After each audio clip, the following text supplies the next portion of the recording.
after serving my prison time, why did I have to go to a halfway house when I was married and could just come home to my family?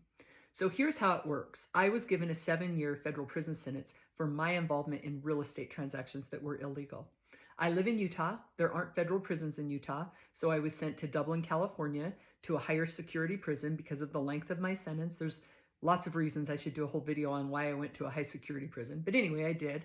I spent a year there. Then I was transferred to Minnesota, where I served 3 years. And then at the end of my prison sentence, I was sent to Victorville, California, to a lower security prison camp.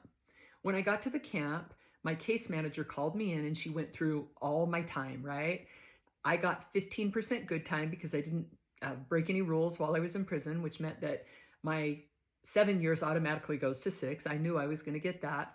The other thing that I was given was I was given the opportunity to do the RDAP program, which is a residential drug and alcohol program. It's a pretty difficult program. You have to go live in the unit, hold each other accountable. It's a year-long program, and they give you a year off your prison sentence. I did the program, I completed it, so I got the year off my sentence. So now I'm down to 5 years on a 7-year prison sentence. When I got to the camp, they called me in and said, hey, Louder, you've done everything you needed to do.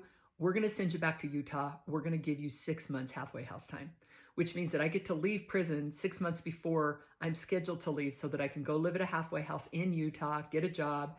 But why did I have to go to a halfway house? I had a home. I'm married, right?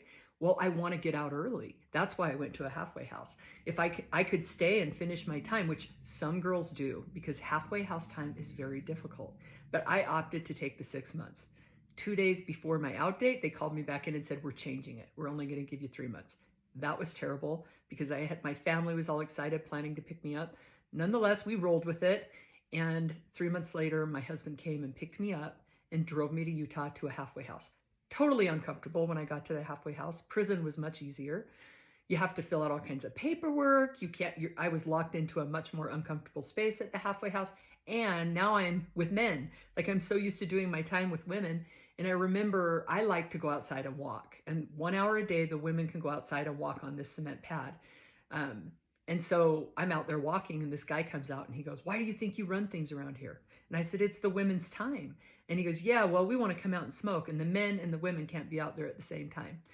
I shared this story before, but my sweet friend Chris, who's like 7 foot tall, schooled that boy and told him to get out the way and said, hey, Louder's out here. You better treat her with respect. So that was super sweet. But anyway, that's why I came to a halfway house.